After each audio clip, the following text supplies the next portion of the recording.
નમસ્કાર નમસ્કાર નમસ્કાર વિદ્યાર્થી મિત્રો, આપ સર્વે વિદ્યાર્થી મિત્રોનું દિલથી સહૃદય હાર્દિક સ્વાગત છે આપણી પોતાની YouTube ચેનલ ગુરુ જ્ઞાન શાળાની અંદર. તો વિદ્યાર્થી મિત્રો, તમે થંબનેલ તો જોઈ જ લીધું હશે. તો આજે આપણે વાત કરવાના છીએ ધોરણ 10 વિષય ગુજરાતીની અંદર ચેપ્ટર નંબર 6, જે આપણું છે વાયરલ ઇન્ફેક્શન. ગુણવંત શાહ જેના લેખક છે. તો એનું આજે આપણે સ્વાધ્યાયનું સંપૂર્ણ સોલ્યુશન આ વિડીયોની અંદર જોવાના છીએ. તો વિડીયોને તમારે છેલ્લે સુધી સ્કીપ કર્યા વગર જોવાનો છે અને ચેનલ ઉપર નવા હોય તો ચેનલને અચૂકથી સબસ્ક્રાઇબ કરી દેવાની છે, કારણ કે જે આ વર્ષ છે એ તમારો ધોરણ 10 એટલે કે બોર્ડનું વર્ષ છે, બોર્ડની પરીક્ષા છે. તો બોર્ડની પરીક્ષા માટેના અમે બધી પરીક્ષા તમારી ધોરણ 10 માં જેટલી પરીક્ષા આવશે એટલી આઈએમપી પ્રશ્નપત્રો તમને આપીશું. જે પ્રશ્નપત્રો જે તમને પરીક્ષાની અંદર પૂછાવાના ચાન્સ વિદ્યાર્થી મિત્રો ખૂબ જ છે. તો અત્યારે જ અમારી ચેનલ સાથે જોડાયેલા રહેજો તો તમને સારો એવો ફાયદો થશે. પહેલો પ્રશ્ન, નીચે આપેલા વિકલ્પોમાંથી સાચો વિકલ્પ પસંદ કરી ખરાની નિશાની કરો. તો પહેલો છે, એક જમાનામાં ચીનના લોકો ગામમાં કોઈ માંદું પડે તો શું કરતા?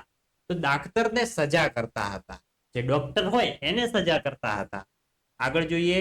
બીજો, હોસ્પિટલની શોભામાં શાનાથી વધારો થઈ શકે છે? હોસ્પિટલની શોભા હોય તો મિત્રો શાનાથી વધારો થાય? તો હોસ્પિટલના મોટા ભાગના ખાટલા ખાલી પડી રહે તો હોસ્પિટલની શોભામાં વધારો થાય. કોઈ માંદું જ ના પડે તો હોસ્પિટલમાં જ કોઈ ના જાય. બીજો છે, નીચેના પ્રશ્નોના એક વાક્યમાં જવાબ આપો. જોઈએ. ખાવા પીવાની બાબતમાં કોણ બેદરકાર છે? તો ખાવા પીવાની બાબતમાં ભણેલા અને અભણ લોકો બેદરકાર છે. આ તમને હેતુલક્ષીમાં ખાલી જગ્યામાં પણ પૂછાઈ શકે છે. બીજો, ભારતમાં ગંદકીથી ભારે ખલેલ પામનાર સંત કોણ હતા? તે આ પાઠના આધારે જણાવો.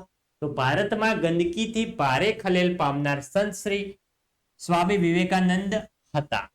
આગળ જોઈએ.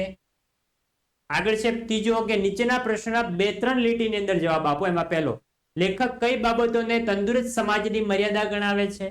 તો અનાથ આશ્રમમાં બાળકોની અને ઘરડા ઘરમાં વૃદ્ધોની સંખ્યા વધે છે એ પણ તંદુરસ્ત સમાજની મર્યાદા છે. કીડિયારાની જેમ ઓપીડી પુષ્કળ દર્દીઓથી ઉભરાય છે એ સભ્ય સમાજની મર્યાદા છે. તો વિદ્યાર્થી મિત્રો, લેખક સારું એવું લખે છે કે અનાથ આશ્રમમાં બાળકોની સંખ્યા વધવી અને વૃદ્ધાશ્રમમાં વૃદ્ધોની સંખ્યા વધવી એ મિત્રો સમાજ માટે એક કલંક કહેવામાં આવે છે. બીજો, લેખકના મતે ઘરમાં કોનો પ્રેમ મળવાથી માણસ વ્યસની બનતો અટકી જાય છે? તો લેખકના મતે એવો માનવી વ્યસની બનતો અટકી જાય છે જે ઘરમાં માં, બહેન, ભાભી, પિતા, મિત્ર કે પત્ની તરફથી ભરપૂર સ્નેહ મળી રહેતો હોય. આગળ જોઈએ.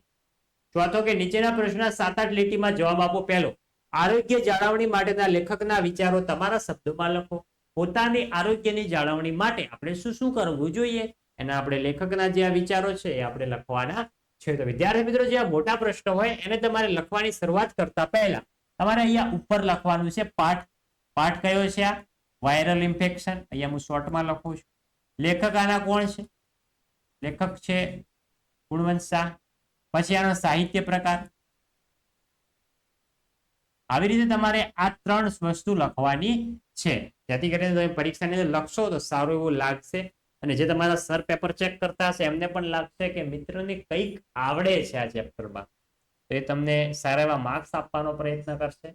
જોઈ શકો છો એ પ્રશ્નોનો જવાબ વિસ્તૃતમાં છે. મોટા પ્રશ્નો હોય, તમને જો 4 માર્ક્સ, 5 માર્ક્સ, 6 માર્ક્સમાં પ્રશ્નો પૂછાતા હોય તો એવું નથી કે આપણે 2-3 લીટી લખવાની છે. જો તમને આ પ્રશ્નનો જવાબ સારો યાદ હોય તો તમે લખી શકો છો. બાકી જો તમને મોટા પ્રશ્નો જવાબ લાસ્ટમાં યાદ ના હોય તો શું કરવું? તો એ પાઠમાં આપણને જે કંઈ યાદ હોય એ આપણે લખવાનો પ્રયત્ન કરવાનો છે. બીજો છે કે લેખકે સૂચવેલા સામાજિક જાગૃતિના પગલા જણાવો. તો પ્રજામાં મોટા પાયે મહામારી જેવા રોગો ન ફેલાય એ માટે સૌપ્રથમ હોસ્પિટલમાં સ્વચ્છતા રાખવી જોઈએ. પરિણામે સામાજિક પતન તરફ આપણે જઈ રહ્યા છીએ. અનાથ આશ્રમમાં બાળકોની અને ઘરડા ઘરમાં વૃદ્ધોની સંખ્યા વધે એ તંદુરસ્ત સમાજનું લક્ષણ નથી. સમાજ વિવેક તથા સદવર્ધન સાથે જાણે આપણે છૂટાછેડા છે. ખાણીપીણીની વસ્તુઓ તેમજ એની રીતભાતો અયોગ્ય છે ને સામાજિક સ્વાસ્થ્યને નુકસાન પહોંચાડે છે. વૈષ્ણવ વ્યક્તિ તેમજ સમાજના સ્વાસ્થ્યને નુકસાન પહોંચાડે છે.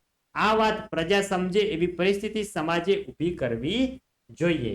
તો વિદ્યાર્થી મિત્રો, આ હતું આપણું ધોરણ 10 વિષય ગુજરાતીની અંદર ચેપ્ટર નંબર જે તમારું 6 જે છે વાયરલ ઇન્ફેક્શન એનું સ્વાધ્યાયનું સંપૂર્ણ સોલ્યુશન. વિદ્યાર્થી મિત્રો, વિડીયો સારો લાગ્યો હોય વિડીયોને લાઈક કરીને જજો.